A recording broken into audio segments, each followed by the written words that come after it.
Pois é, cara. É uma análise até um pouco complicada de fazer, Clauber. Porque o Fortaleza hoje, ele repetiu erros e ele está sofrendo com erros que vêm sendo avisados há muito tempo, né? A gente falava da falta de jogadores em certas peças e o time vem cansando.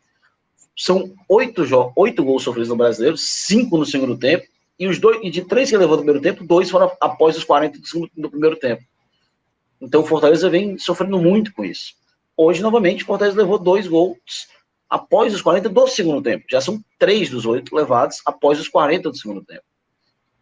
Não são coincidências, são números que mostram bastante como o Fortaleza vem sofrendo.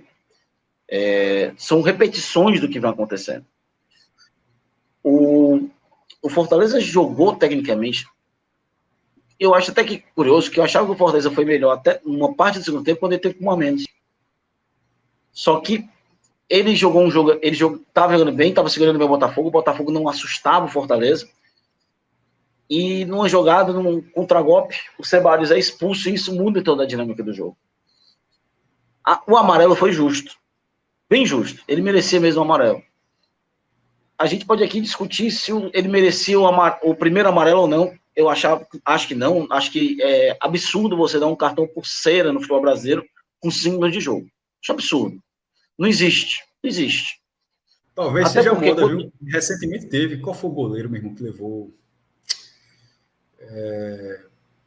O goleiro do Tom Benz, eu acho. Levou. Então, assim, pode ter uma grande coincidência, mas de toda forma, foi absurdo ali e é absurdo essa que o Lucas está falando também.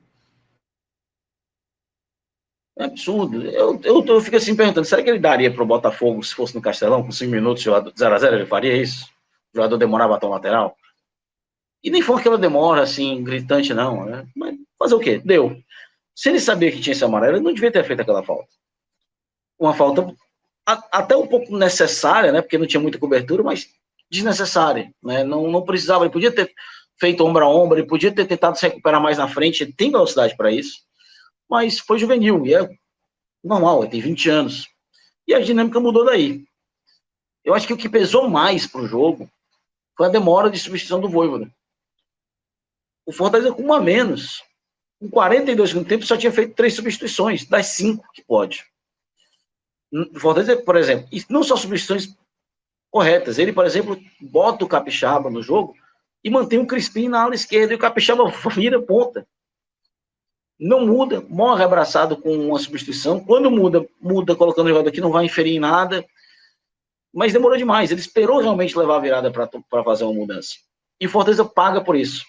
E é muito chato, porque era uma coisa sabida que o Fortaleza teria. A gente, acho que contra o Internacional, eu falei aqui dessa sequência que o Fortaleza ia ter.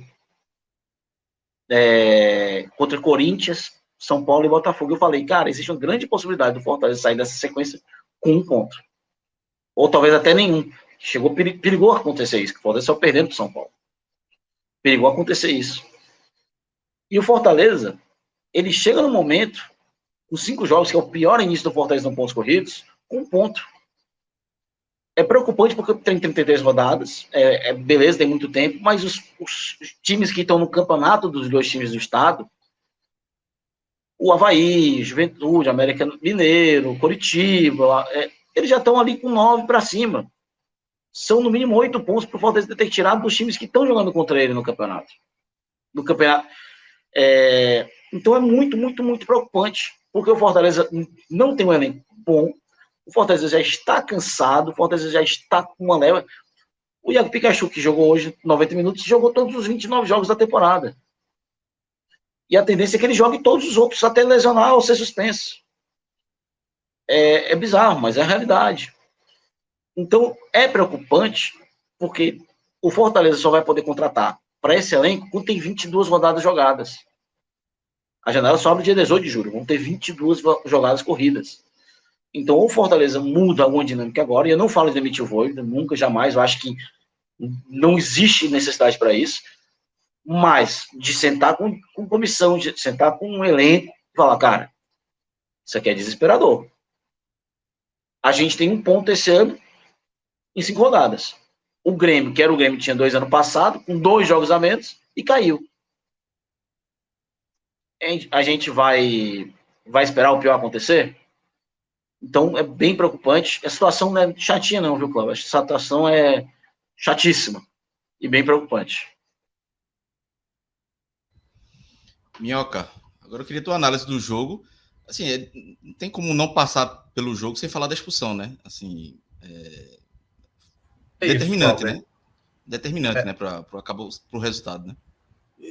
Olha, eu vou discordar um pouco dessa sua fala. Assim, não é discordar totalmente. Vai parecer loucura. Como é que você fala um negócio? Como é que eu vou falar um negócio desse, né? Como é que a expulsão do Benevenuto não foi o principal problema do jogo? Quer dizer, dificultou o jogo, certo? Porque assim, vamos lá, para explicar a partida.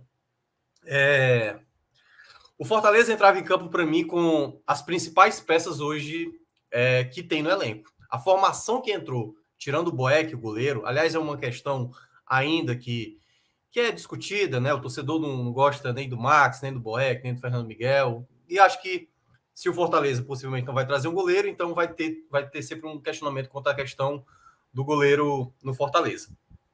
Mas o time que entrou em campo, Cláudio, era um time, eu acho que boa parte da torcida escalaria. Eu acho que, assim, todo mundo formaria esse Fortaleza. Talvez alguns ainda prefiram o Tite do que o Sebadios, mas eu e o Luca, a gente já falou aqui diversas vezes que o Sebadios tem essa qualidade. Só para destacar um ponto. O Sebadios, ele realmente tomou um amarelo muito bobo ali naquele lateral. Mas o principal, como o Luca mencionou, é quando você sabe que tá um amarelo, você tem um amarelo, você não precisa dar aquela entrada. E aí, isso tinha acontecido, eu acho que eu tinha falado aqui no telecast da época, no segundo jogo, ou foi no primeiro jogo da final do Campeonato Cearense.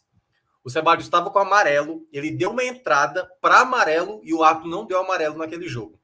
Então, assim, já teve o indício antes, no jogo anterior, que isso... E quando ele tomou esse amarelo logo no início, eu falei, cara, é o tipo da coisa que agora tem que ter um cuidado, que alguém deveria falar para ele, Sebadios, não faça nenhum tipo de falta para parar a jogada. Qualquer um vai fazer isso, menos você. Então aí eu acho que faltou alguém falar com ele ali em campo, ou até mesmo a comissão técnica, passar para o Sebadios para não extrapolar, porque ele, exatamente por ter uma idade muito, muito pequena, deveria entender que ele não podia forçar em nenhum momento.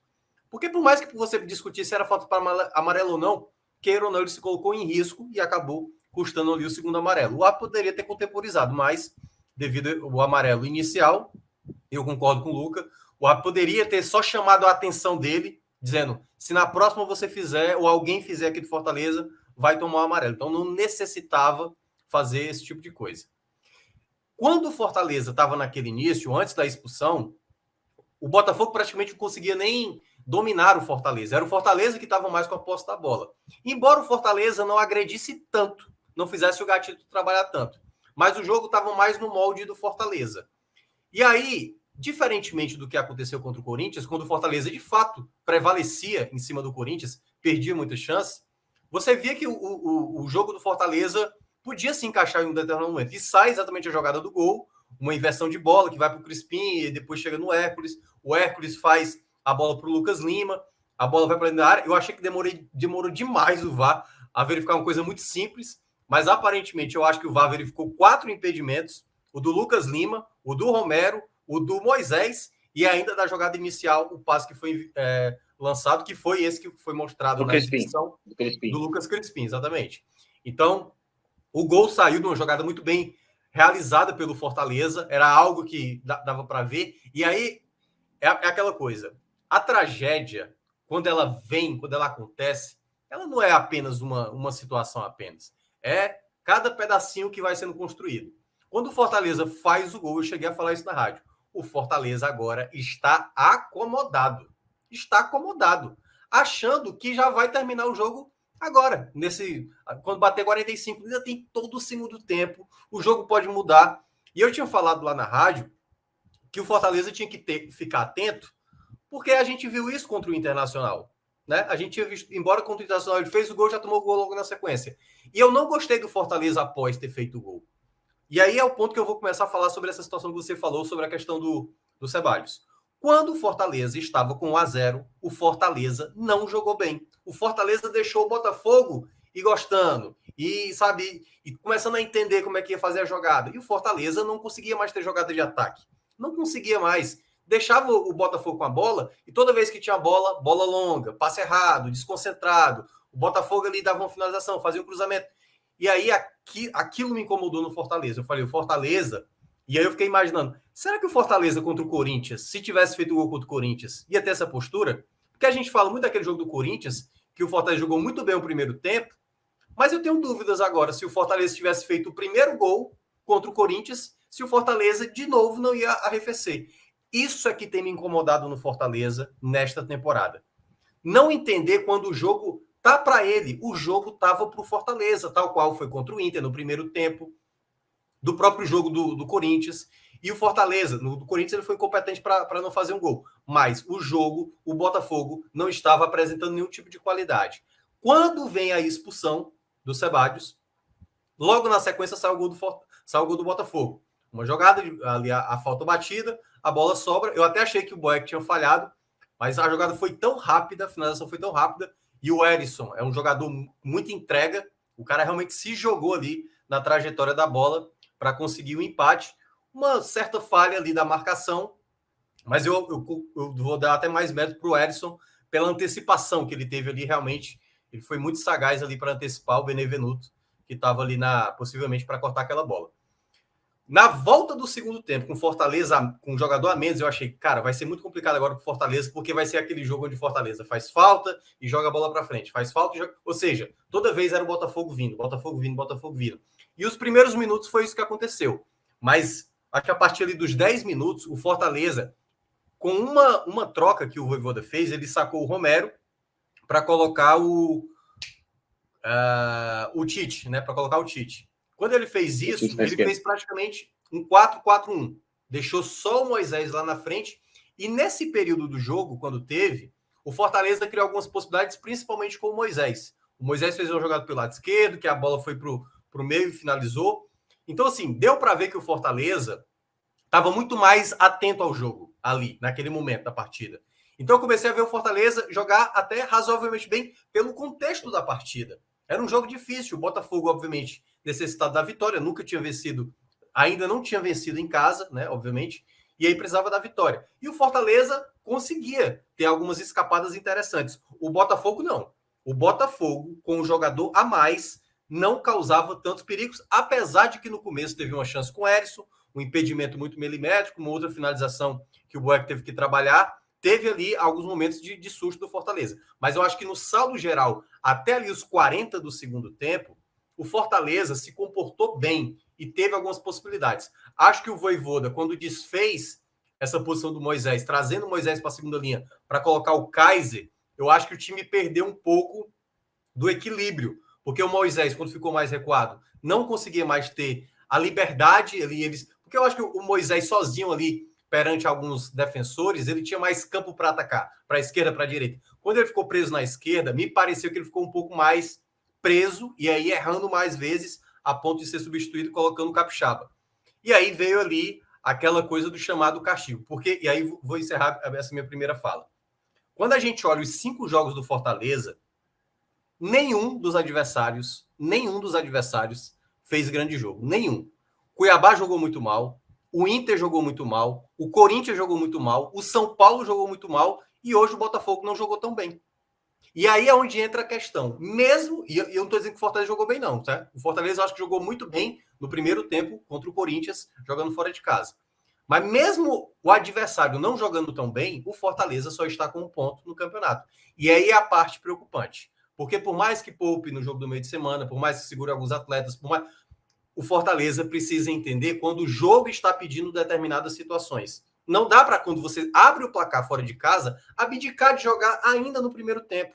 Então, acho que o Fortaleza ainda está cometendo falhas daquilo que a gente falava antes mesmo de começar a Série A. A gente falava isso na época da Copa do Nordeste, do Campeonato Cearense, né, quando enfrentou ali o Ferroviário, até mesmo em um determinado momento contra o Caucaia no segundo jogo, que goleou no final, mas teve ali um contexto quando estava 1-0, quase o Caucaia conseguiu um empate. Então, tem coisas do Fortaleza que às vezes sai da mão. E esse sair da mão, e aí, para fechar mesmo, me parece que é aquele momento assim, que é tudo desenhado para o dar errado. Entendeu? Claro, você tá meio que contribuindo, às vezes, para que isso dê errado, mas o Fortaleza está sempre se colocando no risco, e quando você se coloca no risco, você fica mais próximo também de um resultado negativo, e foi isso que aconteceu mais uma vez com o Fortaleza na Série A.